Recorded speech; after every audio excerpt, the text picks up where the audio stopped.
Maintenant, je vais me donner la parole à moi-même, puisque je vais parler de l'Hyperloop. On a une petite tendance transport dans cet épisode. Et Elon Musk. Voilà, et Elon Musk. Alors Elon Musk est pas super en pointe sur les voitures, c'est pas lui qui est le plus en avance, mais bref. Le phénomène Elon Musk, il faut rappeler, c'est un entrepreneur star, on le voit à toutes les sauces. Milliardaire Et tout ça. Et il fait également SpaceX, et notamment ce projet a été lancé par SpaceX, même s'il ne le gère pas, en fait ils l'ont filé à d'autres. Avec vocation d'aller sur Mars, c'est pas rien. Oui, non mais là on est dans l'Hyperloop, on est sur du transport terrestre, enfin plus ou moins terrestre. Elon Musk, c'est assez rigolo parce que quand on regarde, il est partout. Il fait des déclarations fracassantes à tour de bras. Il est tout en train de dire qu'il va tout révolutionner ou de faire des prédictions pour l'avenir bien plus délirantes que les tiennes ou que les miennes.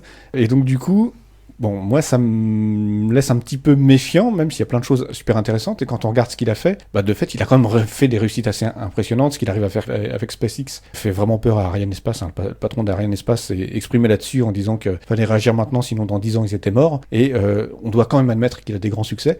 Mais il fait des déclarations tellement fracassantes qu'à un moment, on se dit, mais il fait de l'intox aussi. Là, il a déclaré que sur l'usine qui monte pour faire des batteries de voitures, il dit, mais en gros, les industriels ne savent pas faire des usines et je peux diviser par les coûts par 10. Coût de production par 10, voire 100. Et là, on se dit, bon, ok, d'accord, t'es peut-être hyper brillant, mais il y a un moment, il y a peut-être des limites. Et donc, Hyperloop, c'est dans le même cadre. C'est des grandes déclarations, mais qu'est-ce qu'il y a derrière ? C'est quoi l'Hyperloop ? Alors, j'y viens, voilà. C'est un projet qu'il ne produit pas lui-même. C'est-à-dire qu'en gros, par SpaceX, ils ont fait une sorte d'étude de cas pour imaginer un système de transport collectif qui aurait plein d'avantages et peu d'inconvénients. Et effectivement, c'est vachement intéressant, etc. Mais il y a quand même des questions qui restent en suspens. Donc, pour imaginer ce que c'est, il est parti en gros de tous les modes de transport existants et il dit, voilà, l'Hyperloop serait un nouveau mode de transport. Donc, il dit, voilà, l'avion, c'est rapide, mais sur les trajets petits, etc., c'est pas terrible parce qu'il faut le temps qu'il monte, il faut le temps qu'il descende. Et puis voilà, ça pollue, ça fait du bruit, donc c'est loin des villes, c'est compliqué. Il dit le train, puisqu'en Californie il y a un projet d'avoir une ligne grande vitesse comme on connaît chez nous,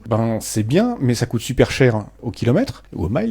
Alors d'une part parce qu'il faut faire des travaux, et d'autre part parce qu'il faut exproprier des gens pour récupérer des terrains. En troisième lieu, ça fait quand même pas mal de bruit. Sans oublier que c'est limité en vitesse. Oui, effectivement, et on a une vitesse d'environ 300 km/h, et aujourd'hui on sait que c'est compliqué d'aller plus vite. Alors on a des alternatives dans le domaine entre guillemets ferroviaire, il y a le maglev, il existe des lignes au Japon et un peu en Chine aussi, qui sont des trains à sustentation et propulsion magnétique, donc ça va super vite, il n'y a pas de friction. Par contre, ça coûte hyper cher à produire parce qu'il faut une piste magnétique de bout en bout. Et c'est là aussi limité en vitesse. Tout à fait. C'est de la science-fiction en fait. Voilà.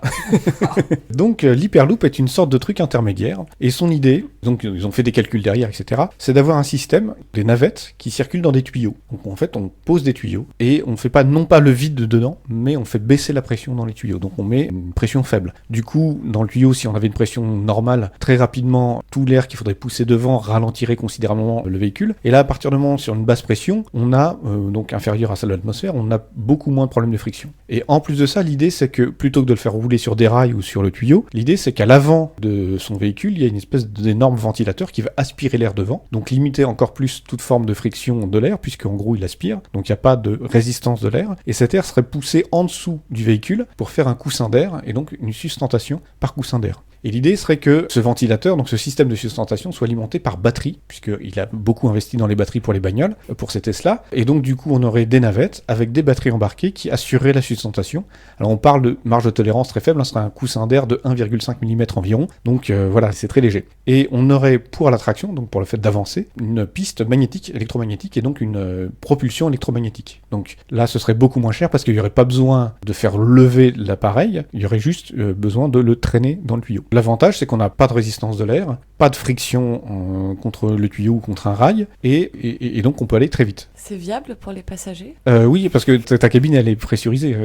Oui. Mais le tuyau, il est souterrain ou sur le sol ? Alors, c'est la dernière option, c'est qui est celle du coût, et on sait que tous les transports souterrains, c'est hors de prix, c'est extrêmement long. Et on imagine que, voilà, sur un truc qui va faire 1000 km, on peut pas creuser un tunnel de 1000 km. Enfin, on peut, mais ce serait hors de prix. Et donc, son idée, c'est de poser ces tuyaux sur des pylônes. Et donc, il mettrait les pylônes le long des autoroutes, et donc là où il y a déjà de l'infrastructure, donc plus besoin besoin d'exproprier des gens, on va sur des zones qui sont déjà conquises, en quelque sorte, et comme le transport est dans un tuyau, il fait pas de bruit. Donc il annonce des vitesses de l'ordre de 1100 km/h, donc plus rapide qu'un avion de ligne. Et quasiment la vitesse du son. Quasiment la vitesse du son au niveau du sol, sauf que là, comme on est dans le vide ou quasi vide, il n'y a pas de problème de franchissement du mur du son. Et donc pour un coût de l'ordre de 7 fois inférieur au prix, même un peu plus de 7 fois inférieur au prix de la construction d'une grande vitesse, pour quelque chose qui irait plus de 3 fois plus vite, plus rapide qu'un avion, 7 fois moins cher qu'un train grande vitesse. Il y a aussi des capacités qui étaient proposées, comme tu dis, c'était des navettes, et c'était des systèmes où les navettes pouvaient ne pas être aussi, statiques qu'un train. Un train, il y a des wagons et on peut pas vraiment en enlever, en remettre. Là, il y avait des possibilités, ça fait partie des études, tu me corriges si je me trompe, que les navettes puissent s'assembler à volonté. Oui, alors après, il faut voir parce que tu as quand même besoin de récupérer de l'air pour faire le coussin de sustentation. Oui. Quand tu dis une navette, on parle de combien de personnes dans la navette? Alors, a priori, quand même plutôt petit. C'est-à-dire qu'on se retrouve pas avec le train de type TGV qui fait 200 mètres de long dans lequel tu vas mettre des milliers de gens. Mais comme le véhicule est autonome, tu peux potentiellement en mettre plusieurs les uns derrière les autres. Enfin, en tout cas, mettre une fréquence plus importante. Alors, il y a quand même des limitations, notamment sur un réseau ferré, on va pouvoir faire des aiguillages, avoir 36 voies, et puis à un moment, voilà, on part sur la droite, et puis on met plusieurs trains sur un tronçon, puis il y en a un qui part à droite, un qui part à gauche. Évidemment, avec un tube, on peut pas faire ça. L'autre point sur lequel ils n'ont pas encore de solution, c'est comment ils vont régler la question de la dilatation du tuyau, parce que le tuyau il sera en acier, et l'acier ça se dilate pas mal. Et donc quand on a 1000 km de tuyaux qui sont soudés, c'est comment on fait pour éviter que au bout le tuyau, le jour où il fait chaud, il décide de partir 600 mètres ou 1 km plus loin. Je sais plus quel est le taux de dilatation, mais c'est assez important. Imaginez ce qu'on fait aujourd'hui sur les rails de TGV. Donc aujourd'hui les rails de TGV, ils sont soudés. Donc quand on fait un Paris-Marseille, 2 longues tiges de métal qui vont de Paris à Marseille, et donc on a ce problème de dilatation également. Donc ce qu'il faut pour les rails, c'est qu'il les chauffe très fort. Bon, il les soude, il les chauffe très fort et il les pose chaud. Et il les fixe. Du coup, quand le rail refroidit, il se retend. Et donc, en fait, des rails de TGV, aujourd'hui, c'est comme une corde d'instrument de musique, ce sont des rails qui sont posés sous tension. Donc, ils sont toujours en train de tirer. Puisqu'évidemment, la chaleur à laquelle on les chauffe est bien supérieure à ce que le soleil est capable de faire. Mais on imagine que, on peut le faire sur un rail qui est en gros une grosse barre de métal. C'est peut-être un peu plus compliqué à faire sur un tuyau, donc un objet en 3 dimensions, qui va être posé de pylône en pylône avec, je crois, une distance de l'ordre d'une quinzaine de mètres. Autre question que je n'ai vu évoquer nulle part, mais j'en avais discuté avec quelqu'un que je connais qui est super calé en ferroviaire, c'est la stabilité de l'infrastructure. On sait, les maisons, tout bouge, le terrain, c'est pas stable. Et donc, on parle d'une tolérance d'1,5 mm au niveau du coussin d'air. Les pistes électromagnétiques pour faire avancer le truc, c'est également des tolérances de quelques millimètres. Et ça va à 1200, enfin un peu moins de 1200 km/h. Enfin, on imagine que la marge de tolérance d'1,5 mm à 1200 km/h, on n'a vraiment pas le droit à l'erreur. Faut pas que ça bouge d'un poil ou d'un micro-poil. Vaut mieux pas être les bêta-testeurs. Voilà. Et là, je pense à tenue sismique. Voilà. Alors, en plus, en Californie, donc ça bouge beaucoup. Et comment on peut dire sur 50, 100 ans, parce qu'une infrastructure, c'est censé durer. Alors oui, effectivement, elle est 7 fois moins chère, donc peut-être qu'on peut la faire durer 7 fois moins longtemps. Mais comment on peut s'assurer, alors qu'on a des pylônes qui sont posés, etc., que ce machin ne bougera pas d'un iota pendant 40 ans? Ça pose des vraies questions. Alors, je sais que tout ça, c'est en études, et qu'il y a des équipes, des c'est étudiants et des architectes. Non, il y a des boîtes qui travaillent dessus actuellement. Oui, mais qui sont en train de réfléchir à comment mettre en place l'infrastructure de toutes ces choses-là. Est-ce que les tubes vont être en acier ou dans des matières, je sais pas, avec du carbone tressé, des choses comme ça, dont tu m'as parlé il y a pas longtemps? Est-ce qu'il y a plein d'évolutions qui sont en cours, mais on peut aussi imaginer simplement d'avoir plein de capteurs, puisque c'est la révolution informatique, et d'installer des capteurs un peu partout, ça devrait aider à gérer ton capteur les erreurs. C'est pas parce que tu as mesuré le déplacement que tu peux le corriger. Ah non, bien sûr, non, mais déjà de savoir qu'il y a eu un changement, oui. c'est déjà quelque chose d'énorme. Éviter l'accident au moins en arrêtant le... Oui, mais en fait, en gros, ton truc il va bouger petit à petit, et donc, alors tu peux penser à un truc comme l'aéroport de Kobe qui est entièrement monté sur vérin, parce que c'est un truc qui a été fait sur un peu de l'air, donc du sable, et on sait que le truc s'enfonce, et que dans les dizaines d'années qui vont venir, le truc va s'enfoncer de plusieurs mètres, et donc il remonte l'aéroport sur vérin régulièrement. Mais voilà, là on est sur un truc qui est censé pas être cher. Un poteau tous les 15 mètres à peu près, sur 1000 km, ça fait énormément de poteaux, donc ici il faut des vérins sur chacun des poteaux qui soient capables de régler le truc au micro-poil sans bouger quand il y a un train qui passe à 1200 km/h dedans, ça commence à faire cher le poteau. Enfin, donc du coup, est-ce que vraiment c'est viable? Pour faire 7 fois moins cher, ça fera 5 fois moins cher. Voilà. Ça sera toujours mieux. Alors du coup, j'ai une question pour toi. D'après toi, Elon Musk est-il, petit A, un menteur qui veut faire parler de lui, petit B, un visionnaire qui a juste un peu d'avance sur son époque, ou petit C, un type qui s'est juste aveuglé par l'idée que le techniciste que la technologie, la science va tout résoudre. C'est difficile. Alors le truc, c'est qu'il y a des gens qui y fonctionnent. Hein. Alors ce qui est intéressant dans ce projet, c'est qu'en gros, il a fait le projet initial, il a fait les calculs, etc. avec son équipe. C'est pas lui qui a tout fait, bien sûr. Et il y a des boîtes qui ont investi là-dedans, qui se sont lancées là-dedans. Et notamment la SNCF